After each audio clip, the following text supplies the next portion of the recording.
Chilahati railway station Chilahati Darshana বেডগেজ লাইনের শেষ railway station. এটি রংপুর বিভাগের নীলফামারী জেলার চিলাহাটিতে অবস্থিত। 1965 থেকে 2020 সাল পর্যন্ত বাংলাদেশ ভারত সীমান্তের একটি বিলুপ্ত ট্রানজিট পয়েন্ট ছিল এটি। বর্তমান চিলাহাটিতে নির্মিত হচ্ছে আইকনিক রেলওয়ে স্টেশন। এই স্টেশন থেকে প্রতিনিয়ত 6টি ট্রেন চলাচল করে। নীলসাগর এক্সপ্রেস ও চিলাহাটি এক্সপ্রেস নামে 2টি ট্রেন ঢাকা টু চিলাহাটি প্রতিনিয়ত চলাচল করে।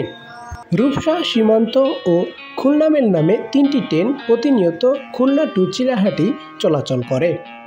এছাড়াও তিতুমির এক্সপ্রেস চিলাহাটি টু রাজশাহী প্রতিনিয়ত চলাচল করে। এই সবগুলো ট্রেন সপ্তাহে একদিন করে চলাচল বন্ধ থাকে। বর্তমান চিলাহাটিতে যে আইকনিক ভবনটি নির্মাণ হচ্ছে সেটি দেখতে অনেক সুন্দর। এখানে প্রতিনিয়ত অনেকেই ঘুরতে আসেন।